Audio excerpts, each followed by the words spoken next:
아브라함이 75세에 하나님의 부르심을 받은 후에 시간이 얼만큼 흘렀느냐.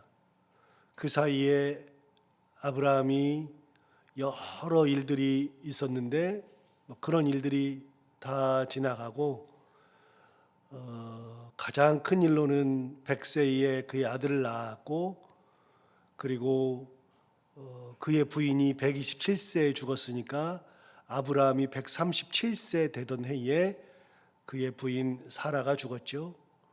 그리고 140세가 되었을 때 그의 아들 이삭이 리브가와 결혼하게 되었고, 그런 일들이 쭉 지나갑니다. 쭉 다 지나가고 아브라함이 몇 세가 되었느냐, 아브라함이 오늘 죽었던 나이를 여기 설명하고 있습니다.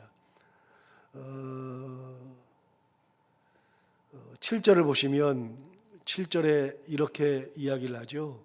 뭐라고 하냐면 아브라함의 향년이 175세라. 그러면서 그의 나이가 높고 늙어서 기운이 다하여 죽어 자기 열조에게로 돌아갔다라고 되어 있죠. 아브라함이 여러 가지 일들이 있죠. 75세에 하나님의 부르심 받고 100세에 아들 낳고 137세에 아내가 죽고 140세에 그의 아들이 결혼하고 그리고 175세에 죽었으니까요. 그러니까 참 많은 일들이 일어났는데 계산을 해보면 아브라함이 하나님께로부터 하란에서 부름 받았을 때가 75세요.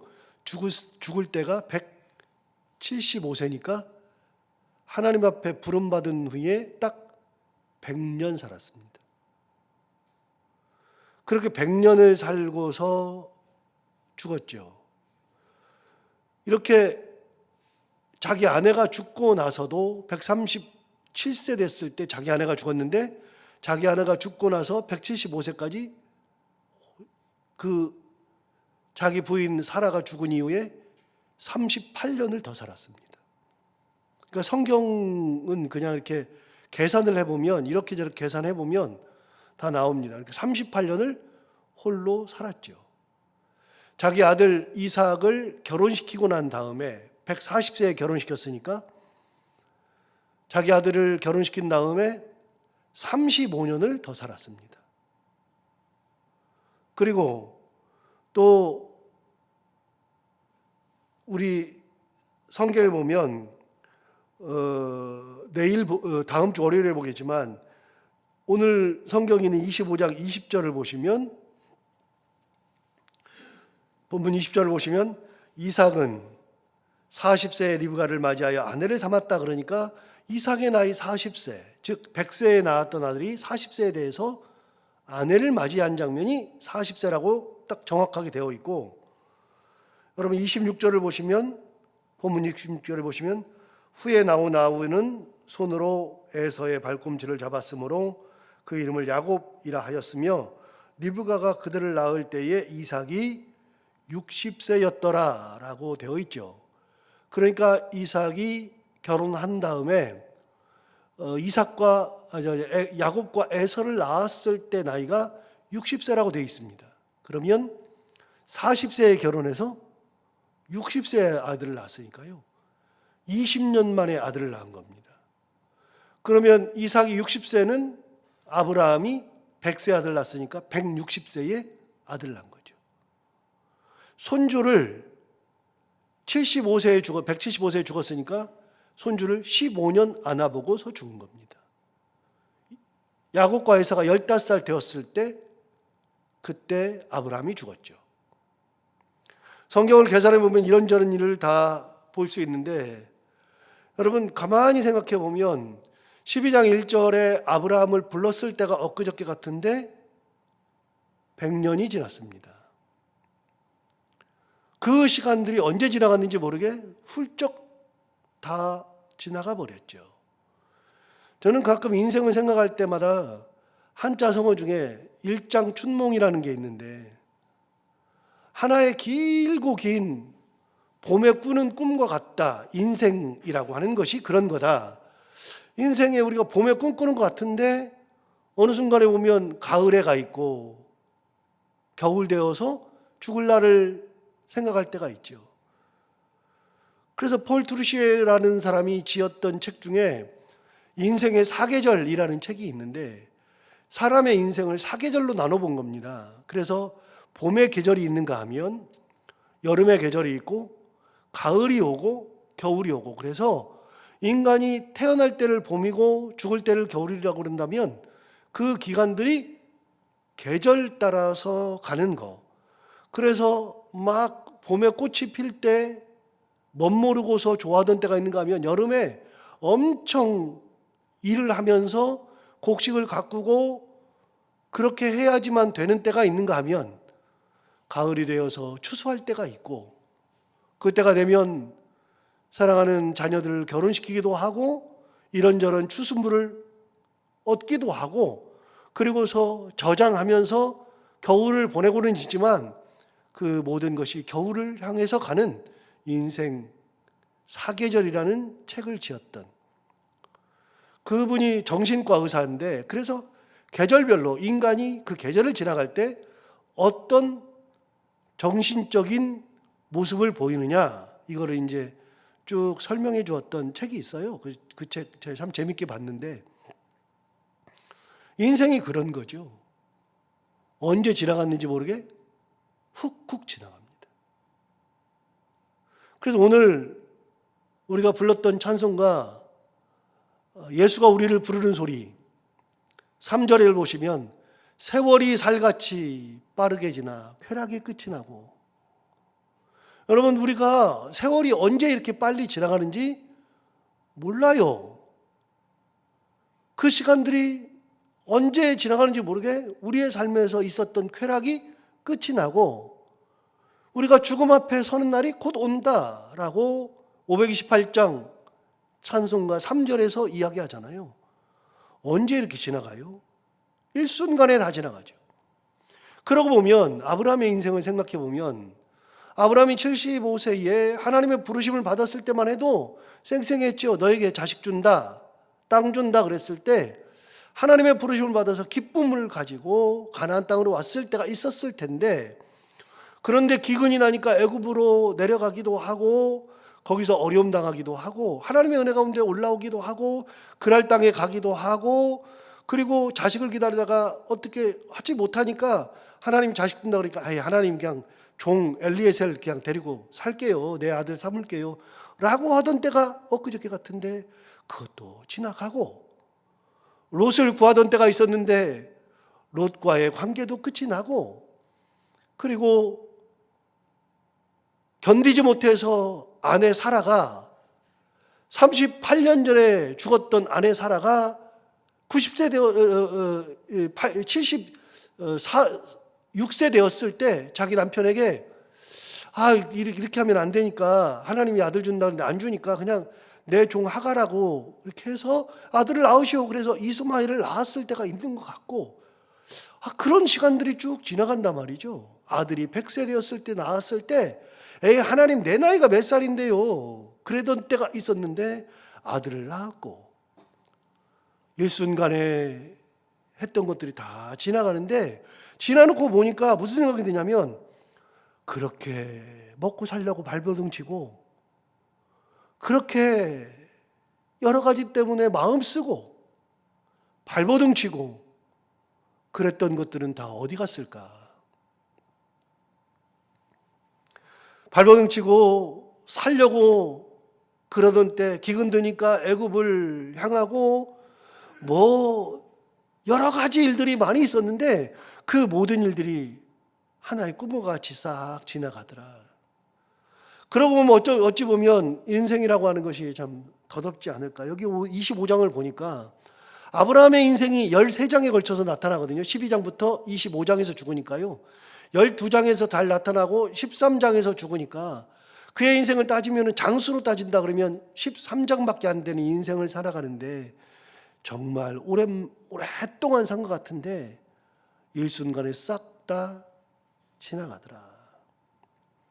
그렇게 생각하면 우리가 살면서 아둥바둥하고 막 상처 주고 뭐 막 하는 것이 큰 의미가 있을까라는 생각을 또 한 번 이 아침에 해보죠. 여러분, 예수 믿는 거는 그렇게 이 땅에서 뭐 막 누리겠다고 막 가지겠다고 뭐 그렇게 하고서 막 하는 것이 예수를 잘 믿는 거라고 생각하지만 그게 아니고, 예수 잘 믿는 것은 우리는 잘 죽으려고 예수 잘 믿는 거예요. 잘 죽는 거. 하나님 앞에 갈 때 이 땅도 하나님의 은혜 가운데 살고, 갈 때도 하나님 은혜 가운데 가고, 죽었어도 하나님 품 안으로 돌아가는 거, 이게 신앙이죠. 그 모든 인생을 다하고 아브라함이 175세에 죽는데, 175세가 되어서 죽었을 때 성경이 뭐라고 이야기하냐면 8절을 보실까요? 8절. 8절에 보시면 그의 나이가 높고 늙어서 기운이 다하여 죽었다. 더 이상은 기운이 없어요. 기운이. 그래서 죽었어요. 여러분, 뒤로 가서 오늘 본문은 두 개의 죽음이 나오는데 1절부터 11절까지는 아브라함이 죽어요. 아브라함이. 그 다음에 여러분 12절을 보십시오. 12절을 보시면 12절 위쪽에 이스마엘의 후예라고 되어 있는데, 여러분 그런데 17절을 보시면 이렇게 되어 있어요. 이스마엘은 향년이 137세에 기운이 다하여 죽어 자기 백성에게로 돌아갔다.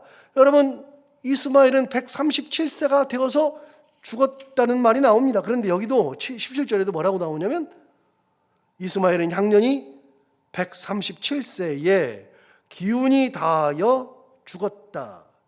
8절하고 똑같잖아요. 8절도 그의 나이가 높고 늙어서 기운이 다하여 죽었다라고 되어 있죠. 여러분, 때가 되어서 우리가 기운이 다하는 때가 오는 겁니다. 기운이 다해요. 그래서 우리가 호흡이라고 하는 것에 내가 설명을 몇 번 드렸는데, 호흡이라고 우리가 얘기하는 거, 이 호흡이 뭐냐면 인생이 호와 흡으로 이루어졌다는 거잖아요. 호와 흡으로. 태어날 때는 호 하고서 바람을 불어내고서 태어나고요. 죽을 때는 하고서 죽는 거예요. 인생은 한 개의 호흡이라 그러잖아요. 한 개의 호흡. 호와 흡의 하나. 그 사이에다가 우리가 호흡을 무한히 채우는 거예요. 매 순간마다 이렇게 해서 호흡을 하는 거잖아요. 인생은 호흡으로 채워져 있지만 길게는 하나의 호와 하나의 흡으로 되어 있는 게 인생이에요. 왜 흡하고 죽어요? 왜 호하고 태어나요? 호는요, 힘이 있으면 안 돼요. 불어나는 힘이 있지 않으면 안 돼요. 힘이 있어야만 호가 되는 거예요. 죽을 때가 되면 기운이 다 해가지고요, 불어내는 힘이 없으니까 어떻게 해요? 하고서 숨 쉬다 그냥 하다 그냥 가는 거예요. 오늘 뭐라 그래요? 기운이 다하여 죽는다.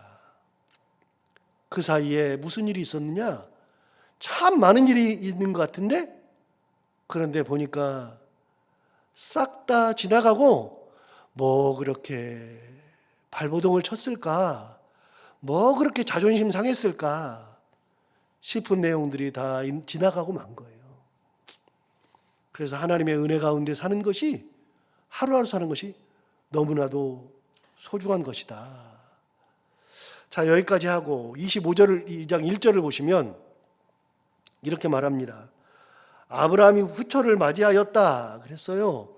여러분, 아브라함의 후처 이야기도 성경에 나오거든요. 그런데 아브라함의 아내가 아브라함 나이 137세에 죽고 38년을 사는 동안에 아브라함이 후처를 맞이했습니다. 물론 그 이전에 맞이했을 수도 있겠습니다. 그러나 아무튼 아내가 죽은 사라가 죽은 다음에 이제 이 기사가 나오니까 사라가 죽은 다음에 후처를 만든 거 아닌가, 뭐 이런 생각이 들긴 하는데, 여러분 25장 1절을 보십시오. 아브라함이 후처를 맞이하였으니 그의 이름은 그두라라. 그래서 이 그두라라고 하는 이 여인의 이름이 저 신학대학원 시험 볼 때 나왔습니다. 아브라함의 후처 이름은 무엇입니까? 이게 나왔습니다. 못 맞췄습니다. 틀렸습니다. 이것까지 나올 줄은 몰랐습니다. 공부를 진짜 열심히 했는데 그두라를 낼 줄은 몰랐습니다. 근데 그두라, 이거 혀를 콱 찔렸어요. 이게 뭐가 중요하다고? 제가 지금 생각해도 하나도 중요하지가 않거든요. 그두라 여러분 알기나 합니까? 근데 저는 신학대학원 시험 볼 때 이게 나왔습니다. 제가 그래서 신학대학원 시험 볼 때 구약을 거의 다 맞췄는데 한두 개 틀린 것 같은데 제가 지금 기억에 정확히 모르겠지만 그두라를 틀렸습니다. 그래서 그두라를 볼 때마다 신학대학원 틀린 문제 이게 생각이 꼭 나는데 여러분 그것도 제가 신학대학원 시험 볼 때가 몇 년이냐면 1989년에 봤거든요.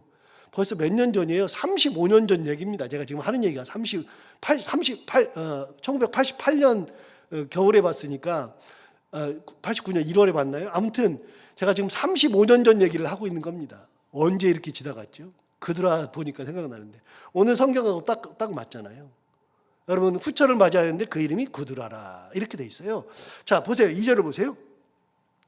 그가 시므란과 욕산과 무단과 미디안과 이스박과 수아를 낳고 이렇게 낳았대요. 5을 낳았대요. 6을 낳았대요. 6을 낳은 다음에 3절 욕산은 그드라가 낳은 2절에 보면은 나오는 사람이잖아요. 욕산 그 아들 욕산은 스바와 드단을 낳았으며 그리고 스바와 드단 중에서 드단의 자손은 아수르 족속과 르두시 족속과 르미 족속이며 미디안을 낳았잖아요. 2절에 나온 미디안이 나오죠. 미디안의 아들은 에바와 에벨과 한옥과 아비다와 엘다아인이 다 그두라의 자손이었더라. 그래서 아브라함의 후처는 그두라입니다. 그리고 그들이 이제 그 자손들이 쭉 나오게 되었죠. 근데 그게 이제 아브라함이 후처를 맞이한 장면이 여기 나오는데 그게 아니라 그럼 5절을 보십시오. 5절을 보시면 아브라함이 이삭에게 자기의 모든 소유를 주었다.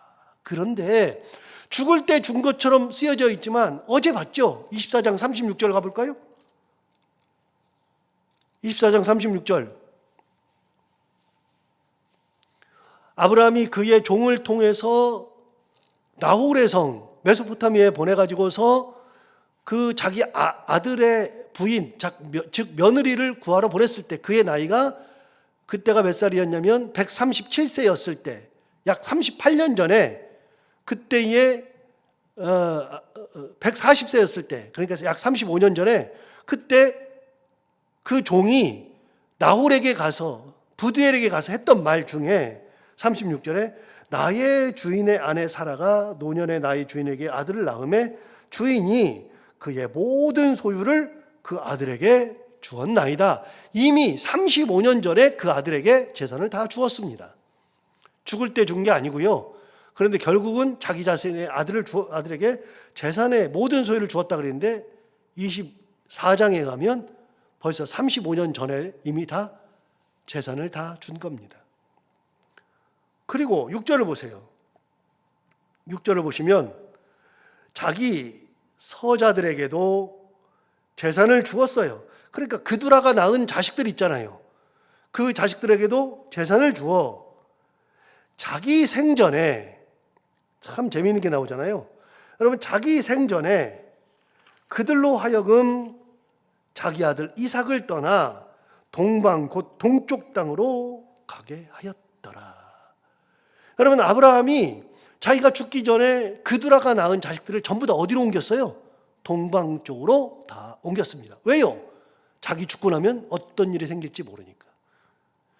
아브라함의 해안이 대단하죠. 아브라함의 해안이 대단한데 내가 죽으면 재산 싸움 날 거고 형제 간에 문제가 생길 거고 그러니까 이삭 남기고는 싹 다 보냈어요. 재산을 조금씩 준 다음에 너희들은 동쪽으로 가라 다 보냈죠. 여러분 이게 아브라함의 해안인데 아브라함의 이 해안은 어디서 나왔을까요? 이미 하갈의 아들 이스마엘을 낳았을 때 이스마엘이 14살 때 17살 정도 됐을 때 그때 아브라함이 이삭이 이제 엄마의 품에서 젖을 뗐을 때 그리고 젖된 날 잔치했다 그랬잖아요. 젖된 날 잔치를 하는데 그 잔치 날 하갈의 아들 이스마엘이 한 17살 먹었나 봐요. 한 3살짜리한테 막 놀리고 막 그러니까 그때 사라가 뭐라 그랬어요? 아브라함에게 저거 봐라 저거 봐라 저러면 안 되는데 얘 봐라. 그러니까 아브라함이 그 처였던 하갈을 쫓아낼까 말까 그러고 있는데 하나님이 네 아내 말대로 쫓아내라. 그래서 쫓아내잖아요. 이미 그 아들 이삭이 태어났을 때 그런 일들이 있었어요. 그런 일들이. 배다른 형제끼리. 그러니까 그때 보냈었죠. 이번에는 아예 자기 생전에 그 후처들의 자식들이 어떻게 할지 모르니까 재산을 주어서 싹 다 동쪽으로 보냈어요. 그래서 그 형제들은 전혀 이삭과는 상관없는 존재로 살도록 그렇게 했죠. 그래서 죽기 전에 모든 것을 정리하고 죽었습니다. 아브라함이. 자, 8절을 다시 보시면 그의 나이가 높고 늙어서 기운이 다하여 죽어 자기 열째로 돌아가매 그의 아들들인 이삭과 이스마엘이 그를 마므레 앞 해쪽 속 소알의 아들 에브론의 밭에 있는 막벨라굴에 장사하였다. 여러분, 막벨라굴, 헤브론에 있는 에브론의 밭에 있던 막벨라굴은 이미 나왔죠. 이거는 돈을 주고 샀잖아요. 이것도 해안이라 그랬잖아요. 지난번에 설교할 때. 왜요? 에브론이 그랬잖아요. 당신이 힘이 진짜 센데 누구 땅인들 가져간들 누가 뭐라고 하겠습니까? 그러니까 내 땅도 그냥 마음껏 가져다가 장사하십시오 그랬더니 아브라함이 뭐라 그래요? 아니다, 내가 돈을 주고 살 거다.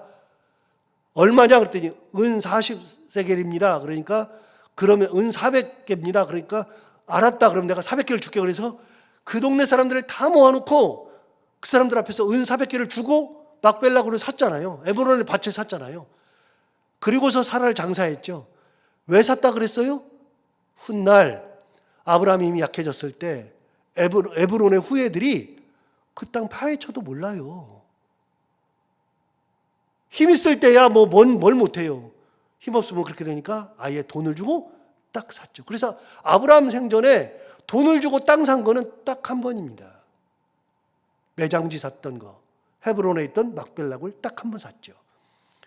그곳에다가 아내를 38년 전에 묻었는데 38년 후에 거기에 자기도 장사가 되는 겁니다. 그런데 9절을 다시 보시면 이렇게 말하잖아요. 그의 아들들인 이삭과 이스마엘이 그를 장사하였다. 여러분, 이스마엘은 나오지도 않았다가 여기 쓱 나오잖아요.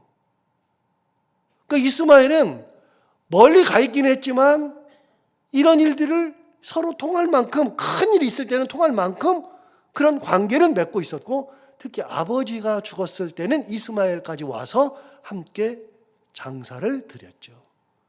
이게 아브라함 인생의 마지막이에요. 마지막. 자, 11절. 아브라함이 죽은 후에 하나님이 그의 아들 이삭에게 뭘 주셨다? 복을 주셨다. 하나님이 아브라함이 죽은 다음에 이삭에게 복을 주셨다. 여기서 잠깐.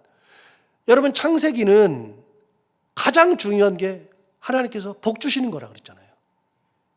아담과 하와에게 복을 주시고 노아와 그의 아들들에게 복을 주시고 아브라함에게는 복 주신다는 말이 3번 나오고, 놀랍게도 이스마엘에게도 하나님이 복 주셨다는 말이 17장 20절에 나오고, 이삭도 여기 보는 것처럼 하나님이 복을 주셨다는 말이 또 나오고, 창세기의 주제는요, 하나님이 인간에게 복 주시는 게 주제예요. 이 땅을 살아갈 때 하나님께서 우리가 복을 받은 인생으로 하나님의 은혜 가운데 살기를 원하시는 것이지, 화를 당하고 어려움이 있고 재앙이 있고 그것은 하나님이 원하시는 것이 기본적으로 아니에요. 그래서 아브라함이 죽은 다음에 하나님께서 이삭의 삶에 복을 주시더라 하는 거죠. 이제 무대는 아브라함에게서 이삭에게로 넘어갑니다.